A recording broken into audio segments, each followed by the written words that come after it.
السلام عليكم، يا رب حضراتكم بخير. هنكمل بيت اخبارنا الاقتصاديه النهارده. عندنا قرار من المركز المصري مراقبه لحصيله صادرات الذهب.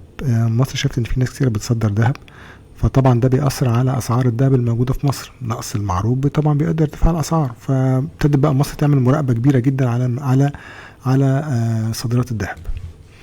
الحاجه التانية، عندكم سعر الذهب لحد امبارح لحد بالليل، ده كان سعر الذهب. هنتكلم برضو البنك السعودي الفرنسي بيدرس الاستثمار في بنك القاهرة، عايز يشتري يستحوذ على بنك القاهرة. انتوا عارفين ان السعودية برضو الصندوق السعودي بيشتري يعني في المراحل الأخيرة من شراء بنك المصرف المتحد. وادي البنك السعودي الفرنسي برضو عايز ياخد بنك القاهرة، بنك طبعا كبير. وبنوك هندية تدرس الدول الروبية بين مصر وبنجلاديش. طبعا كله عايز يتخطى موضوع الدولار دوت، بس ده طبعا يعني بيبقى مشكله كبيره، مع انت كده بتوصل لمشكله كبيره مع الامريكان. اما تسيب الدولار بتبقى انت كده بتعادي الامريكان رسمي. فانت دلوقتي عايز الهند عايز تتعامل مع مصر بالروبيه، ومع مصر وبنجلاديش بالروبيه. الهند عشان تخرج من المأزق دوت ان هي بتتعامل مع روسيا بالروبل، اضطرت تعمل اوردر لبوينج ب 200 طياره عشان تراضي الامريكان. عارفين طبعا ان انت بتستغنى عن الدولار، ده مشكله كبيره. اتحرك مش عامل لايك ده دعم ليا وللقناه وانتشار للفيديو وطلبات اليوتيوب. طيب عندنا نشوف اسعار الذهب. امبارح كان قافله على كده 1800 عيار 21، وجنيه الذهب وصل ل 14 و400، وعندنا عيار 21 وصل لحد 20 57 جنيه طبعا كل ده الجرام، وعيار 18 15 43 يعني 1543. ده كل تقسيمة الذهب امبارح. طبعا الاسعار بتختلف من ربع ساعة والتانية، لدرجة ان هما كانوا واقفين يقولوا الاسعار من كتر الاختلاف الاسعار اللي بيحصل من كل ربع ساعة والتانية. السعر بيختلف، بالاضافة ان بعض التجار بيخافوا يبيعوا لانهم مش عارفين هيشتروا ازاي، يعني هيشتروا بكام الايام الجاية، مش عارفين. الدولار مش ثابت في السوق الموازي طبعا. فده اسعار الذهب. طيب الحاجة التانية بقى بقول لك ايه، مصر قرار من المركزي الرقابة على حصيلة صادرات الذهب. بيقول لك في خطوة السادة ضبط سعر الذهب المصري بعد ارتفاعات قياسية التي شهدتها الأسعار، أصدر البنك المركزي المصري تعليمات للبنوك من أجل إحكام الرقابة على توريد حصيلة تصدير الذهب، وقال أن ذلك يأتي نظرا لطبيعة حركة التجارة الخاصة به. ووجه المركزي البنوك في حالة عدم ورود حصيلة العمليات التصديرية الخاصة بالذهب خلال مدة أقصى 7 أيام عمل من تاريخ الشحن، وبعد متابعة البنك العميل في هذا الشأن دون جدوى بحد أقصى 3 أيام عمل بالتالية بإبلاغ البنك المركزي باسم العميل ومجموعته، أي العميل الواحد والأطراف المرتبطة به بحسب خطاب دوري، وفي وجهة المركز يعني تبعته البنك المركزي، عشان البنك المركزي بقى يحط العميل ده بلاك ليستد، اللي هو صدر الذهب وما اداش معلومات هو صدر لمين وادى لمين. يعني عايزين معلومات كاملة عن تصدير الذهب، مين بيصدر ومين بيجيب الذهب وجبته ازاي، فاهمين؟ يعني محدش يعرف يخرج ذهب خالص. ده او عايزين يكنترولوا تخريج الذهب من مصر، علشان بيقول لك هم خايفين ان يكون ده بيعمل نقص في السوق فبيقدر ارتفاع الاسعار. انتوا عارفين الجرام، انا سمعت ان الجرام وصل بتاع ال 21 وصل لحد 1900، وسمعت برضو قبل كده 2000. ما شفتوش بعيد، لكن انا بقول لكم سمعت. طبعا دي ارقام خطيره، كان من سنه بحوالي 600 جنيه، يعني رقم صعب. الحمد لله قلت الناس تشتري ذهب من زمان، من اول يناير تقريبا، قبل الحرب حتى. طيب ده مهم. ده البنك المركزي بيحاول يكنترول التصدير الذهب من عنده من مصر. طبعا عندنا خبر تاني بيقول لك البنك السعودي الفرنسي يدرس الاستثمار في بنك القاهرة، يعني عايز يشتريه. مصادر البنك السعودي ابدى اهتمام بالاستحواذ على البنك كمستثمر استراتيجي بقيمة تصل الى 3 مليار دولار.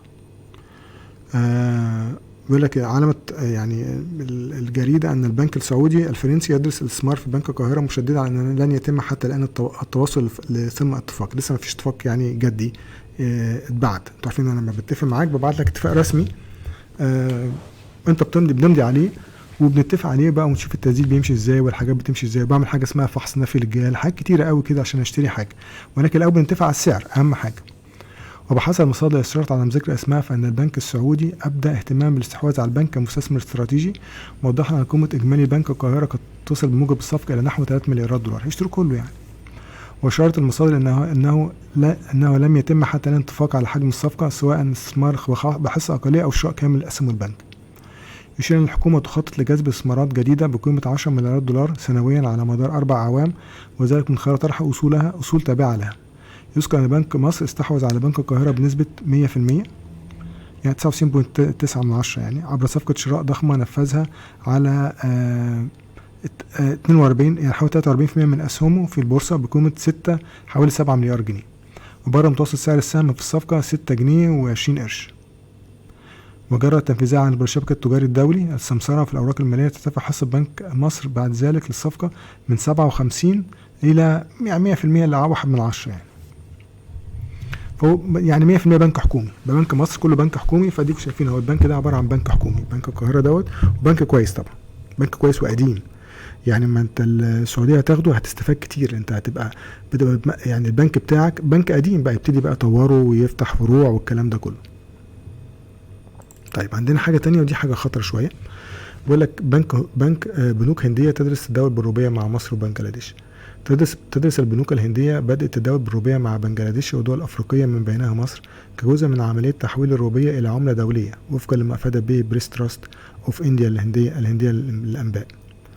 بيقول لك الوكالة الهندية نقل عن مصادر لها أن التجارة الخارجية بالروبية ستحمي القطاع الخارجي من تقلبات سوق الفوركس حيث استوردت الهند بضائع بقيمة 3.5 مليار دولار من مصر و2.7 مليار دولار من أنجولا في السنة المالية 2022 في حين بلغت قيمة السلع من بنجلاديش نحو مليار دولار. هم عايزين بدل ما ندفعها الدولار ندفعها بالروبية وانت تاخد مني حاجات يعني انت ده قدام ده يعني. فانت بتقلل الضغط على الدولار ان العملة الصعبة مبقاش محتاج ان انا اجيب عملة صعبة. فده اللي بتعمله الهند. طبعا ده خطر جدا مع امريكا.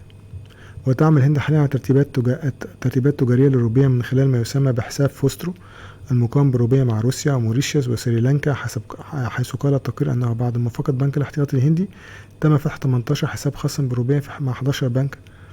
يعني هم دلوقتي عايزين بيتعاملوا مع بلاد كتيرة بالروبية. وطبعا البنوك دي بتتعامل بالعملة بتاعتها بالروبل والكلام ده. روسيا موريشيوس كل واحد بيتعامل بالعملة بتاعته وده بيتعامل بالروبية الهندي. عايزين يخلوا الروبية يعني عملة عالمية زي الدولار.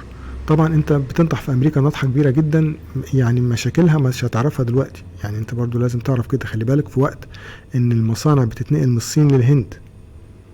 فطبعا كده انت لو هتعمل كده فانت امريكا مش هتديك الصناعة بتاعتها فهتخسر حاجات كتيرة. وطبعا وناس تانية هتخاف تنقلك الصناعة عشان انت ما تعديش امريكا. فاهم انت الهند داخلة في قصة كده معرفش طبعا قدها ولا لا. فالامريكان مش بيسيبوا الحاجات دي الا الدولار يا جماعة. يعني تشتم في امريكا ماشي تقول عليهم يقول لك تقول عليهم كما قال مالك في الخمر تقول عليهم كل حاجة الا انك تعض الرغيف بتاعهم. ده مشكلة كبيرة. فالهند طبعا داخلة في اتجاه غلط.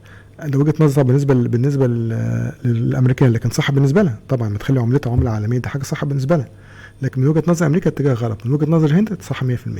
ونفس الحكاية الصين ونفس الحكاية روسيا. اتجاههم من ناحيتهم هو اتجاه صح لكن من ناحية امريكا طبعا اتجاه غلط. وطبعا لازم ما تقللش من قوة امريكا طبعا. انا مش برو امريكا خالص يعني ولا برو اي حد الحمد لله. فزي ما بقول لحضراتكم الموضوع ده صعب ان انت بتستغنى عن الدولار ده صعب جدا. اتمنى انكم فتحوا حضراتكم ولا تعملوا لايك وسبسكرايب. متشكر جدا.